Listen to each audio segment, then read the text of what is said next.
Definitely మీరు అన్నది కరెక్టే. మీరు అన్న దాని మీదే మేము ఎంక్వైరీ చేస్తున్నాం. యాక్చువల్గా ఇంతకుముందు మాకు వచ్చిన చిన్న ప్రైమరీ ఇన్ఫర్మేషన్ బేస్ చేసుకొని మేము అన్నీ కూడా బయటకు తీస్తున్నాం. బయటకు తీస్తున్న నేపథ్యంలో అంటే హౌ షీజ్ అన్నది ఇక్కడ నేను మెన్షన్ చేయాలి. సంథింగ్ ఒక 3-4 డేస్ బ్యాక్ ఏదో ఒక సిఐకి ఫోన్ చేయాలింది ఇదే మనిషి దగ్గర నుంచి. వెళ్ళడం ఎలా వెళ్ళింది తెలుసా? మా పేషెంట్ నుంచి వెళ్తున్నట్టుగా వెళ్ళింది నెంబరు. సంహో మా ఓఎస్డీకి ఫోన్ చేసి ఏంటి సార్ ఎవరో లేడీ ఉన్నారా, నన్ను ఇలా బెదిరిస్తున్నారంటే, ఏంటి ఆ నెంబర్ ఇవ్వండి, హెర్ నెంబర్. అంటే చెప్తున్నా ఇంత సిచ్యువేషన్ జరుగుతున్నా కూడా ఆవిడ చెప్తోంది. Yes exactly, that's why we are enquiring. అందువల్లనే మేము చాలా డెప్త్కి వెళ్ళి ఎంక్వైరీ చేస్తున్నాం. కొన్ని సందర్భాల్లో ప్రెస్ ముందు కొన్ని మేము చెప్పలేం. మేము యాక్షన్ తీసుకునేటప్పుడు కొన్ని పరిధులు మాకు ఉంటాయి. ఆ పరిధులు దాటి మేము ఎప్పుడు యాక్షన్ తీసుకున్న తర్వాత పరిధి దాటి మేము మాట్లాడతాం.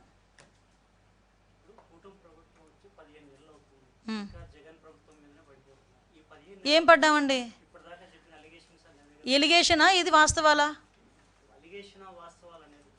అలా కాదండి, అలాగే ఒకటే మీరు అన్నదానికి ఓకే ఓకే కమాన్ కమాన్ కమాన్.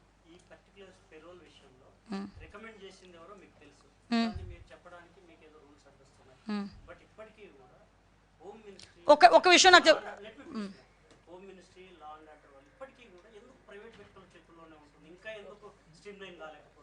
అయిపోయిందా? పెరోల్ ఇవ్వడం తప్ప